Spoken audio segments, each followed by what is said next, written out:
Sekarang kita buat jurnal penutup ya. Nah, jurnal penutup ini itu untuk menutup akun-akun yang tidak dimasukkan lagi ke dalam neraca selanjutnya. Jadi, yang kita tutup ini sudah kita masukkan semuanya ke dalam laporan laba rugi ataupun ke laporan perubahan modal. Jadi, dia fungsinya sudah berhenti. Jadi, tidak masuk lagi ke dalam neraca. Nah, yang pertama yang kita tutup itu adalah akun pendapatan, karena pendapatan itu sudah masuk ke dalam perhitungan laporan rugi laba atau laba rugi, maka pendapatan kita kreditkan, kita debitkan, karena saldo normal pendapatan itu adalah kredit senilai 96.500.000. Terus kreditnya kita buat ikhtisar rugi laba. Ya, ikhtisar rugi laba atau ikhtisar laba rugi. Di sini kita kreditkan senilai 96.500.000 juga. Ini untuk menutup penutupan pendapatan. Oke. Nah, ini sudah untuk pendapatan kita tutup 96.500.000. Maka kita akan tutup lagi beban, karena beban juga sudah masuk ke dalam perhitungan rugi laba. Maka di sini kita buat ikhtisar rugi laba senilai 42.610. Itu total dari beban ya. Ya, di sini total beban 42.610. Maka kita kreditkan semua beban, karena beban saldo normalnya debit. Kalau mau ditutup, dia kita kreditkan. Oke. Nilainya juga kita copy. Oke. Di sini sudah. Ini untuk penutupan beban.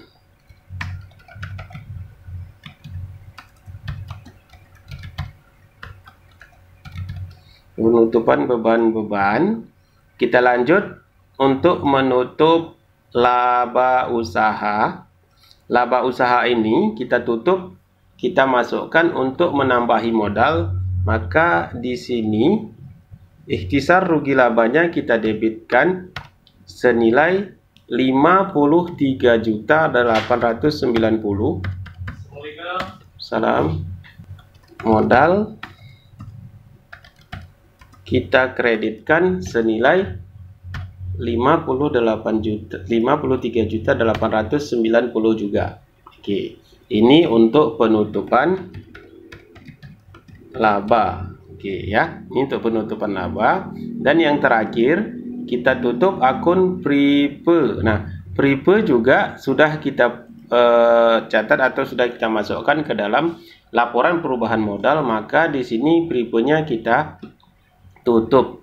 Di sini untuk menutup Pripe kita kreditkan, jadi modal kita kurangi, karena memang Pripe untuk mengurangi modal. Jadi di sini modal berkurang senilai 5 juta rupiah.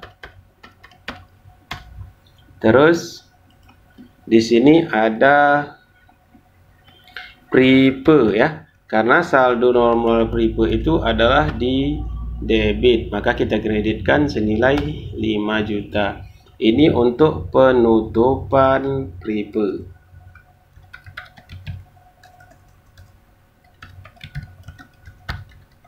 Oke, sudah. Maka ini akan kita posting ke buku besar. Oke, sekarang kita akan posting jurnal penutup ini ke buku besar ya. Kita posting ke buku besar. Di sini yang pertama kita posting adalah pendapatan jasa. Pendapatan jasa tanggal 30 Januari. Ini di ikhtisar ya. Ikhtisar rugi laba. Jurnal penutup kita debitkan senilai 96.500.000. Oke. Kita catat di sini 410. Oke, sudah. Maka kita ke ikhtisar rugi laba. Ikhtisar rugi laba tanggal 30 Januari ya. Di sini keterangannya adalah pendapatan jasa jurnal penutup kita kreditkan senilai 96.500.000. Dah. Terus kita buat di sini 526. Kita ke ikhtisar rugi laba lagi. Di sini tanggal 30 Januari. Terus di sini ada beban ya. Beban jurnal penutup. Di sini debit senilai 42.610. Terus kita untuk menutup beban 526. Maka yang pertama kita tutup itu adalah beban gaji. Di sini beban gaji tanggal 30 Januari. Di sini ikhtisar rugi laba.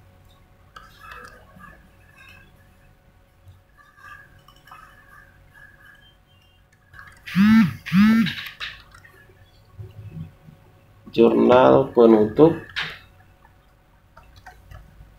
kita kreditkan senilai 7.600.000. Oke. Kita catat di sini 5110. Kita lanjut beban iklan tanggal 30 Januari. Di sini ikhtisar rugi laba jurnal penutup kredit senilai 300.000. Kita catat 511. Lanjut beban sewa. Di sini ada beban sewa ya. Tanggal 30 Januari. Beban sewa jurnal penutup kita kreditkan senilai 2.500.000. Dah. Setelah itu kita catat di sini 512. Kita catat lagi asuransi tanggal 30 Januari. Jurnal penutup kredit senilai 150. Oke. Kita catat 513. Lanjut beban reparasi tanggal 30 Januari. Jurnal penutup kita kreditkan senilai 7.300.000. Kita catat 514. Setelah itu beban utilitas tanggal 30 Januari.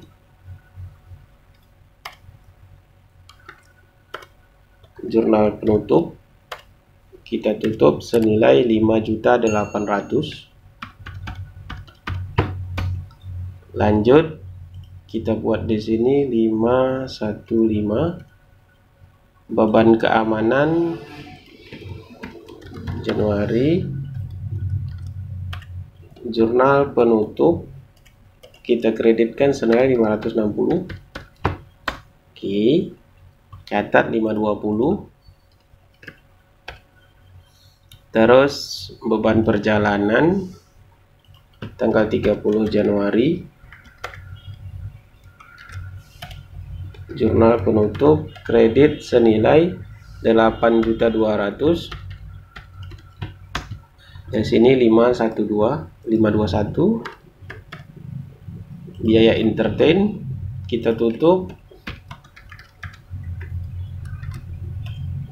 Jurnal penutup di sini 4.600.000.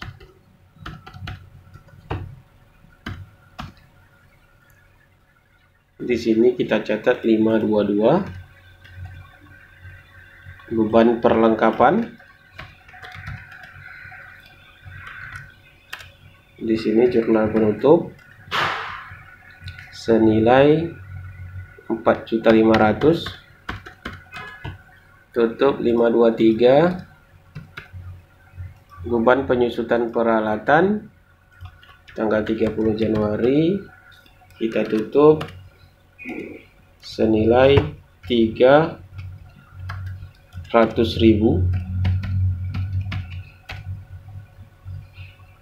Kita catat 524. Beban penyusutan di sini tanggal 30 Januari, jurnal penutup senilai 800.000. Oke, sini kita buat 525. Beban sudah kita tutup, maka kita tutup lagi ikhtisar rugi laba. Kita catatkan untuk menutup modal ya. Ikhtisar rugi laba tanggal 30 Januari. Modal itu untuk menutup beban tadi ya. Di sini didebitkan senilai 53.890. Nah, di sini modal bertambah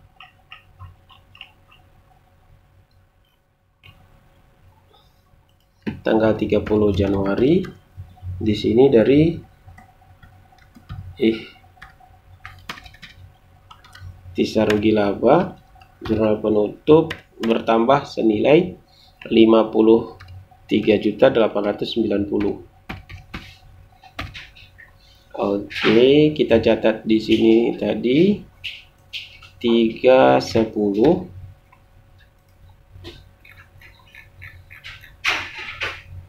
Di sini 526. Oke. Kita tutup lagi. Ada di sini menutup ribe, berarti modal berkurang.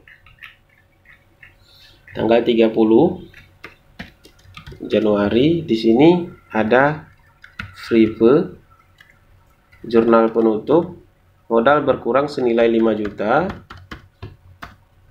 Terus di sini 310. Ribe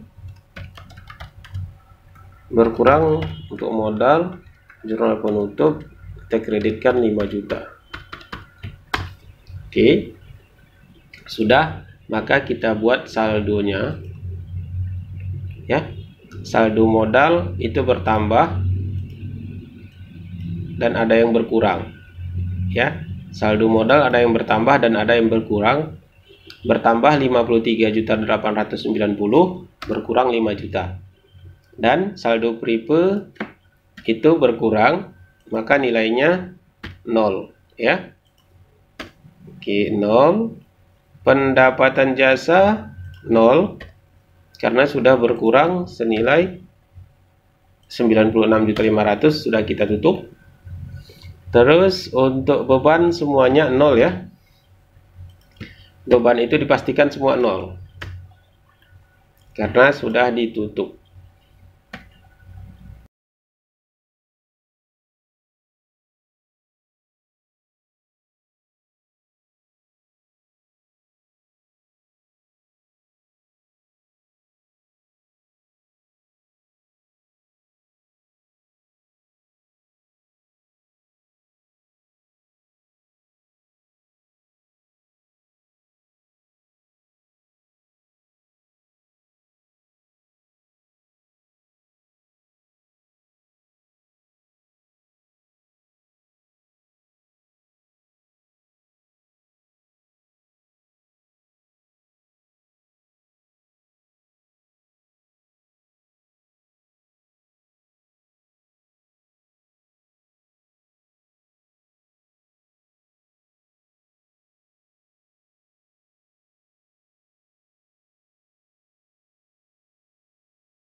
Setelah semua saldonya didapat, atau semua saldo yang sudah ditutup tadi menjadi 0, maka kita sekarang akan membuat lagi perhitungan di kertas kerja. Nah, terus kita buat nanti perhitungan penutupan saldo di sini, dan kita buat juga neraca setelah penutupan. Oke, kita buat perhitungannya itu tidak dari buku besar, tapi dari jurnal ya, dari jurnal penutup yang sudah kita buat ini. Nah, yang pertama di sini itu ada pendapatan berkurang senilai 96.500.000. Maka di sini pendapatan kita debitkan sebesar 96.500.000. Oke, setelah itu ada ikhtisar rugi laba kredit senilai 96.500.000. Jadi di sini ikhtisar rugi laba kredit senilai 96.500.000. Terus ada lagi ikhtisar rugi laba debit senilai 42.610.000. Berarti di sini ikhtisar rugi labanya senilai 42.610.000. Nah, setelah itu baru beban-beban semua dikreditkan ya. Beban semua dikreditkan ini sama nilainya. Kita tarik sampai ke beban penyusutan kendaraan. Oke, nilainya sama, masih balance. Terus selanjutnya ikhtisar rugi laba bertambah di debit senilai 53.890.000. Berarti di sini ikhtisar rugi labanya bertambah 53.890.000. Nah, terus modal bertambah senilai 53.890.000. Modal bertambah 53.890.000. Sudah. Nah, maka kita lanjut lagi ke prepe. Nah, di sini ada modal berkurang 5 juta ya. Di sini ada modal berkurang 5 juta. Prepe di sini kredit senilai 5 juta. Maka di prepe ini kredit senilai 5 juta. Oke, setelah semua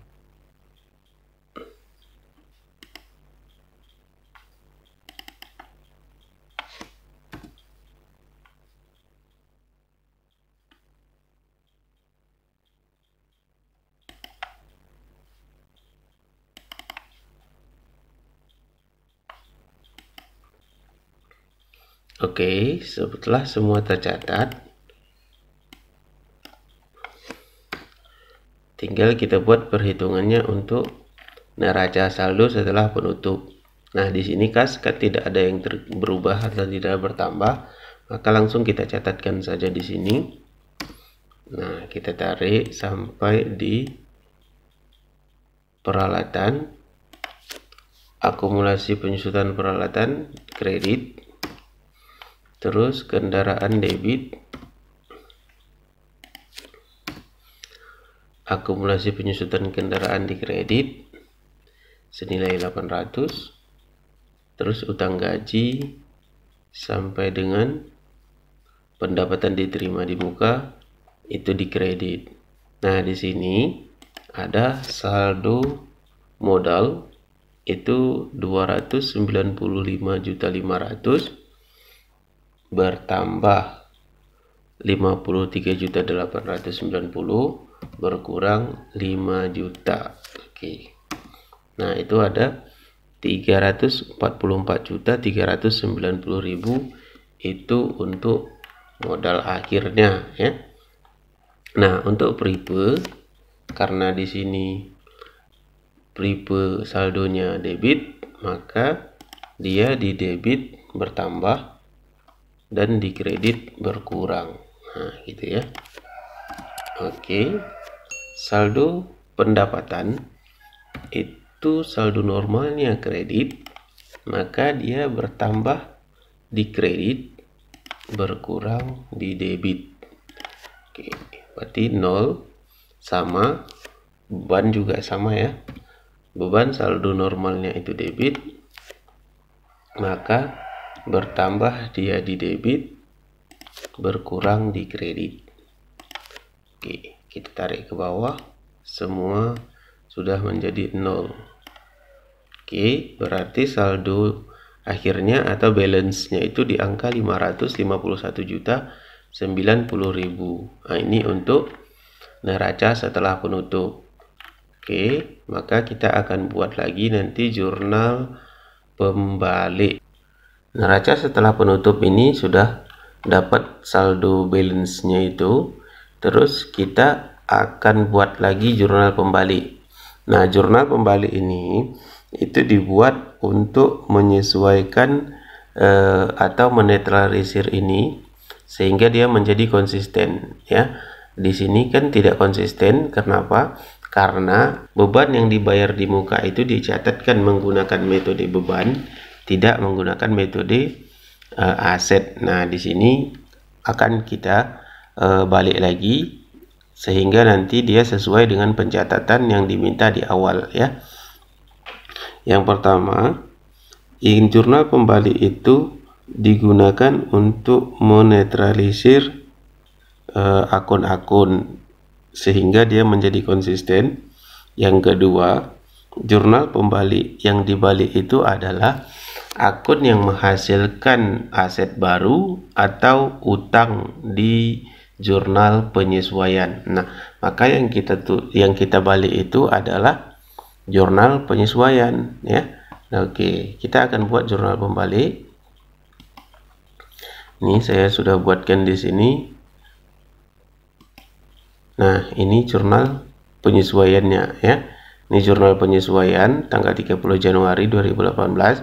Tapi ini tidak semua kita sesuaikan, hanya yang menimbulkan aset baru dan utang gitu. Jadi yang pertama berarti di sini yang kita susutkan beban perlengkapan tidak, ini ada sewa dibayar di muka. Sewa dibayar di muka kini akan aset. Maka kita balik sehingga dia menjadi beban sewa ya. Beban sewa senilai 57.500.000. Di sini kita catatkan sewa dibayar di muka ya, senilai 57 juta juga, 57.500.000. Kita lanjut, ini untuk pembalik sewa DDM. Oke, terus kita balik lagi asuransi dibayar di muka. Nah, di sini menjadi beban asuransi senilai 3.450.000. Nah, di sini menjadi asuransi dibayar di muka senilai 3.450.000 juga. Ini untuk penutupan bukan penutupan ya, pembalik asuransi DDM. Terus tanggal 1 Februari lagi, di sini ada beban iklan ya, iklan dibayar di muka berarti beban iklan di sini senilai 3.300.000. Kita balik yang iklan dibayar di mukanya senilai 3.300.000 juga. Ini untuk pembalik iklan DDM. Oke. Sudah, berarti di sini kita tinggal membalik yang untuk beban gaji sama pendapatan ya. Jadi beban gaji kita balik lagi tanggal 1 Februari. Di sini utang gaji senilai 1.300.000. Beban gajinya kita kreditkan senilai 1.300.000. Oke, ini untuk pembalik utang ya, utang gaji. Oke, selanjutnya kita akan balik pendapatan jasa. Di sini tanggal 1 Februari pendapatan diterima di muka kita debitkan sehingga dia berkurang ya, senilai 188.500.000. Di sini kita kreditkan pendapatan jasa senilai 188.500.000. Oke, jurnal pembaliknya sudah siap, maka kita akan buat lagi posting ke buku besar juga. Setelah jurnalnya siap, maka kita posting lagi ke buku besar ya.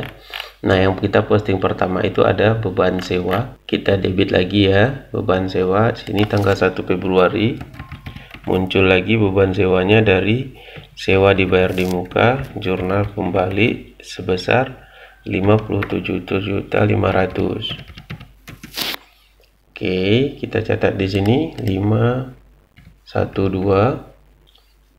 Terus kita ke sewa dibayar di muka. Sini tanggal 1 Februari beban sewa jurnal pembalik senilai 57.500.000 ini. Oke, sudah. Terus kita catat lagi di sini 112. Kita lanjut ke beban asuransi.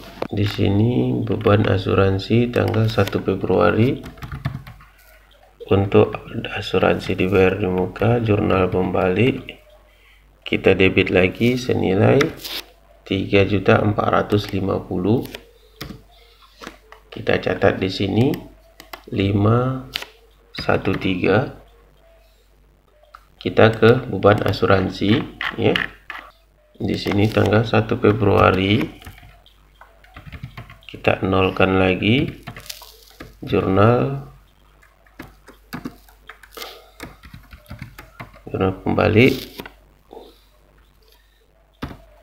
catat senilai 3.450.000, kita kreditkan. Catat di sini 114. Kita lanjut ke beban iklan ya. Di sini tanggal 1 Februari untuk iklan dibayar di muka, jurnal pembalik kita catat lagi senilai 3.300.000. Kita buat di sini nomornya 511. Kita ke iklan dibayar di muka tanggal 1 Februari. Di sini beban iklan jurnal pembalik kita hapuskan akunnya ini senilai 3.300.000 atau kita balik menjadi beban iklan ya. Nah, catat di sini 113.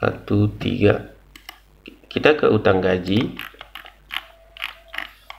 Di sini utang gaji tanggal 1 Februari beban gaji jurnal pembalik kita debitkan senilai 1.300.000 sehingga utang gajinya menjadi 0.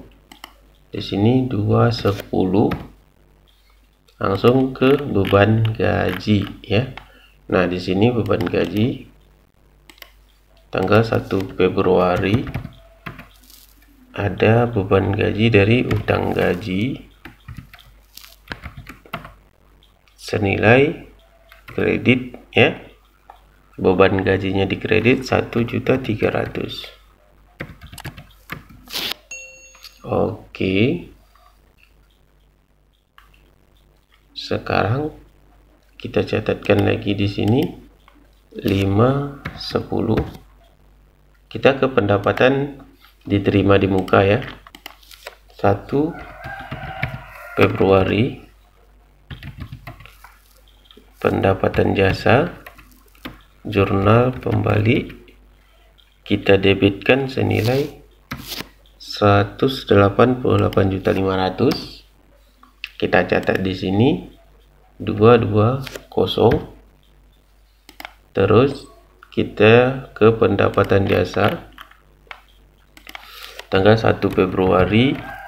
Di sini dari pendapatan diterima di muka jurnal pembalik kita catatkan lagi senilai 188 juta, ada di atas ya.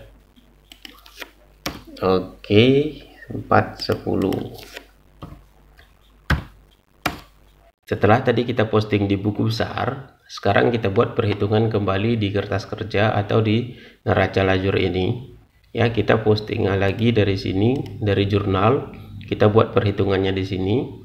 Di sini yang pertama ada beban sewa di debit senilai 57.500.000, berarti beban sewa kita debitkan senilai 57.500.000 ya.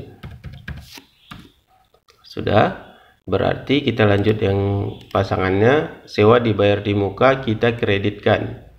Sewa dibayar di muka kita kreditkan senilai 57.500.000. Lanjut,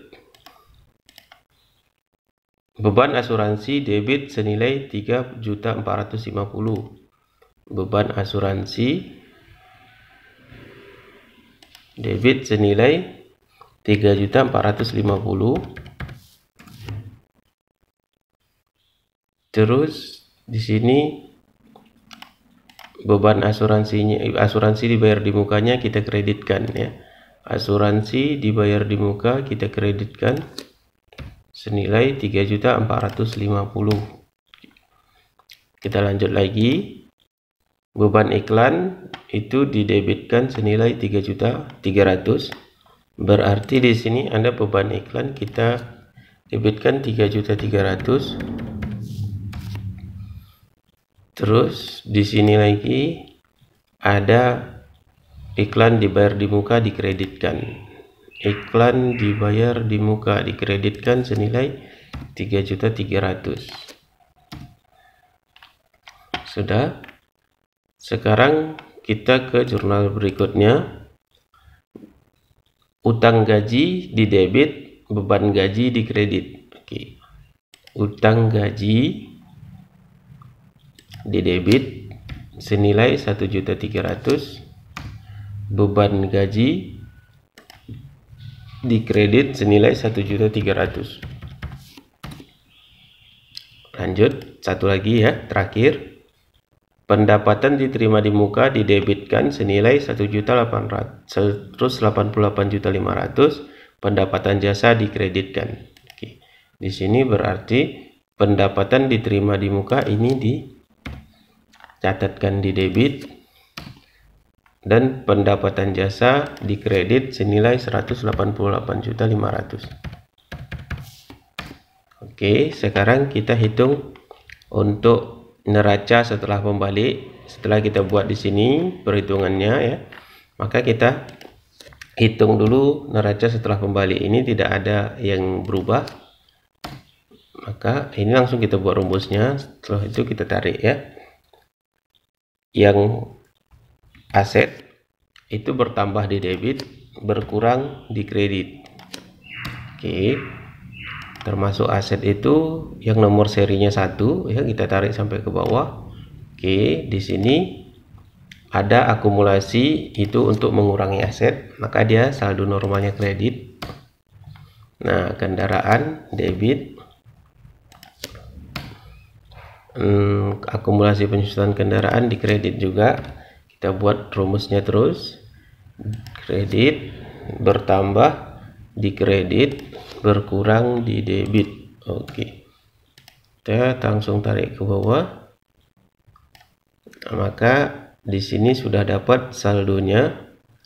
Terus untuk pendapatan jasa itu debit ya. Senilai 188.500.000. Terus untuk utang gaji beban gaji 1.300.000 itu di debit, di kredit. Beban yang lainnya itu di debit. Nah, oke.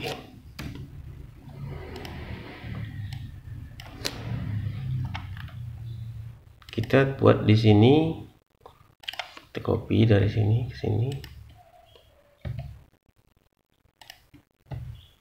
Oke, berarti sama ya, sama yang di sini nilainya. Berarti sudah benar. Neraca setelah penutup sama neraca setelah kembali itu nilainya harus sama. Oke, berarti sama, benar. Ini langsung kita buatkan saja, kita rapikan di sini ya. Kita rapikan, yang tidak ada nilainya ini kita hapus, maka ini akan menjadi neraca akhir. Nah, ini sudah kita hapus yang tidak ada nominalnya lagi. Sekarang saldonya sama. Ini akan menjadi neraca akhir dan ini akan menjadi neraca awal bulan Februari ini ya. Oke, sekian untuk siklus lengkap laporan keuangan perusahaan jasa. Semoga bermanfaat dan semoga bisa membantu untuk memberikan pembelajaran bagi pemula belajar akuntansi keuangan.